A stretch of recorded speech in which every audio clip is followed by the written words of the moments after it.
Radio，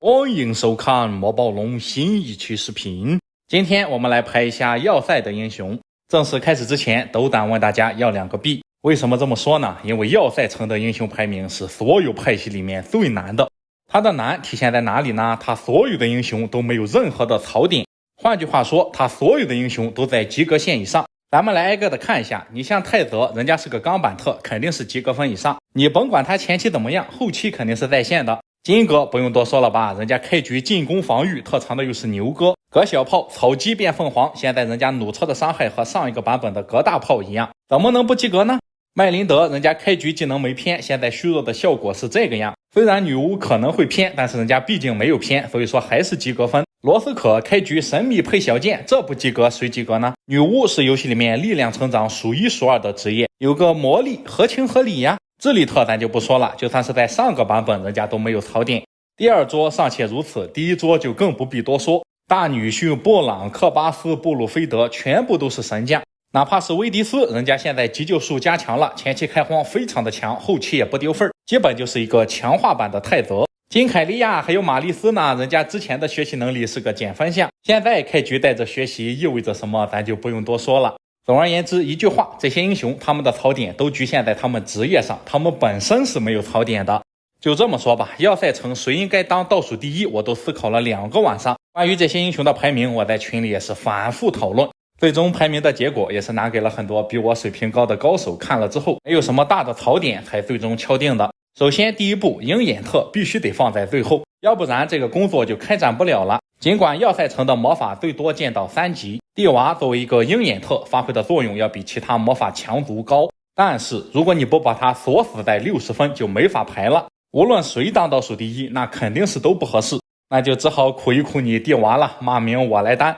第15名麦林德，这个英雄在你学到高级水系之后，给敌方套一个虚弱。我可以这么说，只要不是大后期，敌方的部队在吃了一个高级虚弱之后，友方的部队受到的伤害绝对要比防御特小得多。当时这个15名应该是给泰泽的，我就感到纳闷，上一个赛季名列前茅的泰泽现在第15名，说出去能服人吗？于是我就发了个动态，发现大家苦泰泽久矣。看来不单单是我这么想，大家都觉得泰泽在新版本里面基本垫底。但是我转念一想，麦林德这个理论上的上限，他必须得学个水系，而女巫学习4系魔法的概率都是一样的。这也就是说，你选个麦林德的话，你不可以保证你在技能数没偏的情况之下100%的学到水系。基于这一点的话，他还是不如钢板特稳定。泰泽，你还不多谢谢毛暴龙，为了把你的排名往上提一提，我连这个都考虑到了。除了麦林德之外，第14名安德拉也是不如泰泽的。智利特这个东西到了后期强不强咱们另说，关键就是这个玩意儿前期带个驱魔，还有个智力，没有任何的开荒能力。人家泰泽不管怎么说，前期有个终极防御，你智利特是什么都没有。至于后期智利特可能比防御特强，但是要塞的智利特比防御特强不可能。并且新版本大家只要多玩一下就会发现，哪怕是双层特大图，你选一个要塞的话都不大可能进入大后期了。只能说大人时代变了，新版本被叫做泰泽的冬天。正所谓后期的泰泽非常爽，但是泰泽有能力让你没有后期。目前要塞的这些英雄只要前期不见效，那么他一定算不上一个神将。泰泽还有安德拉都是典型的后期将领，在注重前期还有开荒的大背景之下，像泰泽这种老古董已经难堪大任。现在在要塞大概就是麦林德一个高水虚弱，达成的效果比泰泽的防御数显著。史皮特玛丽斯人家一个师傅也比你的防御数厉害。至于急救特威迪斯，人家的急救数和你的防御数差不多，但是人家前期能带飞龙，开荒远远不是你泰泽能比的。是的，你没有听错，这个版本泰泽的后期在要塞里面也排不上号了。泰泽可以说是不进则退的典型，就属于那种原来考试时间是2个半小时他能得高分，现在改成了2个小时，结果呢泰泽连题都做不完了。像泰泽这种胡须茂盛的朋友，我非常推荐大家使用一下这款奔腾小剃锤剃须刀，给兄弟们分享一个每天多睡15分钟的小秘诀，就是用上奔腾小剃锤，刮起胡子是又快又干净。现在我从早上到出门都用不了5分钟，实在来不及还可以往包里一揣，路上边走边刮，不像我原来用了3-4年的剃须刀，又卡又钝，刮了一轮又一轮还是不干净，一不小心还可能引发血光之灾。换上小铁锤就不一样啦，3D 浮动刀头，每分钟9000转的高转速，不管是八字胡还是络腮胡，再密再硬的弧形都不在话下。来回2圈，脸上青涩的硬胡茬都没了，连人中和下巴这种沟壑也能做到寸草不生，而且大品牌品质有保障。它自带双环弧面刀网，温和不刺激，刮完不红脸、痘脸、敏感肌都能用。我1个多月下来，不仅没卡顿，居然还越用越快了。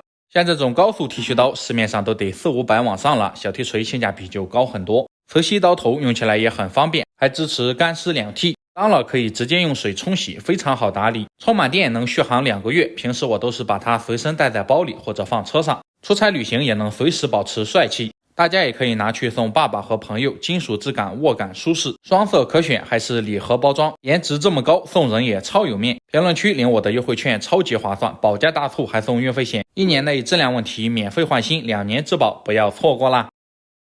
第12名，魔力特斯蒂格。女巫在所有法师职业里面力量成长是名列前茅，照理说像斯蒂格这种英雄，他的质量应该非常的高，至少上第一桌吃饭没有问题。但是要塞是一个魔法弱族，和地下城是比不了的，并且女巫的技能树也是非常的糟糕，即使新版本众多垃圾技能加强了，还是很糟。所以说斯蒂格也就只能在这个段位混了。在要塞里面学个水系，放个霹雳寒冰，扔个寒冰魔环，效果也是非常不错，这也是我把它放在泰泽前面的原因。新版本和泰泽一样笑不出来的还有金戈，虽然蛮牛的攻防非常不错，22金的加成也很高，但是牛哥并不是一个可以速出的兵种。首先它很贵，其次就算你出了野牛，没给它升级的话，总觉得没那味儿。等你蛮牛出来之后，恐怕已经过去好几周了。并且牛哥说到底也是一个决战的厚度兵种，原来22金还可以凭借着开局的防御加进攻，勉勉强强的做到前期不丢份儿。但是现在呢，人家狼人特、洗衣工特、毒蝇特、飞龙特，开局的兵都能复出。至于布朗，人家开局就带着蜥蜴，哪怕是葛小炮，人家炮车伤害也提高了。这就使得22金在驯兽师里面开荒仅仅排在泰泽前面，就算是到了后期，恐怕也不是大女婿维斯特的对手。总而言之，22金呢目前也能排到70分左右，但是好巧不巧的，其他驯兽师同行得分都比他高，所以说金哥只能在第11名混了。第10名，弩车特葛小炮。之前他开局的弩车伤害2到3，你嘻嘻哈哈，你不拿正眼看他。现在不一样了，弩车初始伤害就有10到15点。要知道在上一个版本，最强弩车特葛大炮初始伤害也就只有这么多，但是这终归只是纸面数据。由于他弩车开局只有10点攻击，而之前的葛大炮是14点，再加上驯兽师的攻击力成长并不高，这就使得理论上现在的葛小炮也不如之前的葛大炮。尽管不如，但是葛小炮特长加成上去了，所以说他大体有一个上版本葛大炮的水平。这种质量在要塞只能排到第10名，可想而知在要塞已经卷成什么样。第9名，神秘特罗斯可。这个英雄你实际用的话会发现非常灵活，本来神秘术就加强了，人家根本不愁魔法值不够用，而且他开局带的是魔法神剑，刚刚买出来第1天就能拉出去打仗，并且女巫的力量成长非常高。在神秘术保证续航的前提之下，扔魔法神剑完全不用担心魔法值损耗，在众多女巫英雄里面算是开荒比较强的一个。你像这些英雄，他们最大的槽点就是他们是个女巫，但咱这是要塞的内部排名，所有法师都是女巫，所以说你可以近似理解为他们没有槽点。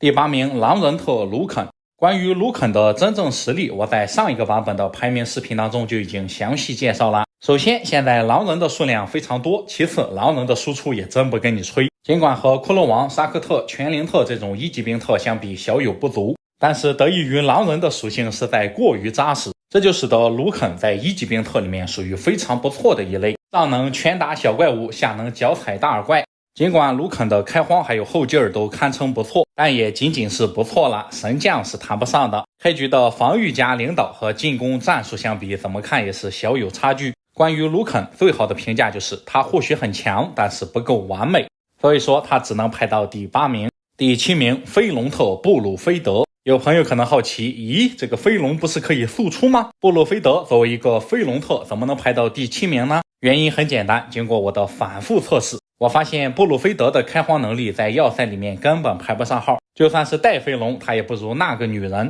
他只有在88图这种鸭子数非常多的地图里面可以往上冲1-2名。由于飞龙可以速出的缘故，所以说他的攻防非常拉胯。新版本里面兵种特的加成算法改了之后，像这种5级兵特、6级兵特，他们每5级、每6级才会提升一次属性，提升的数值也并不是很高。真正加强巨大的是一些2级兵特，还有3级兵特。波洛菲德大概就是这样，他带飞龙他不如威迪斯，特长的加成不如科巴斯、维斯特，开局的部队他也不如布朗，升级他也不如那2个开局带学习能力的狠人快。总体而言，他的成绩也就只有第7名了。新版本有一种好汉不提当年勇的味道。当你在说一个英雄的优点的时候，大量的篇幅集中在后期怎么样的时候，实际上他已经不再吃香了。而咱们的玛丽斯同学作为一个成绩进步幅度可以和老匹掰手腕的英雄，开局带学习，而且还特长护体石肤，前期升级非常的快，后期直接一个大石肤套上，这个石肤只要套上，它就比你后期的防御术厉害。看看这个加成吧，你泰泽练20多级不如人家一个石肤来的痛快。游戏里面的3大石肤特现在都非常的强，这3个人要是排名的话，玛丽斯毫无疑问是倒数第一。原因还是那句话，她是个女巫，女巫4系魔法出的概率都是3%，这也就是说你并不可以保证她100%的会给你出个土系，她就属于那种带入上限的话非常强，但是下限同样非常可怜。你像墓园的西斯，人家本来就是主土的职业，达克斯多作为一个妖术师，人家出土的概率也非常可观，那2个英雄你是可以基本保证必出土系的，但是玛丽斯不可以，所以说他只排到了第6名。第5名学习能力特金凯利亚，由于咱们是 PVE 的排名，你打个电脑的话，金凯利亚实际上远远没有那么变态，但是 PVP 就不一样了，金凯利亚是目前版本里面最强的英雄，没有之一，属于那种由于过强被紧急送进小黑屋的英雄。为什么这么强呢？因为他的升级可以比其他英雄拉开6、7级的距离，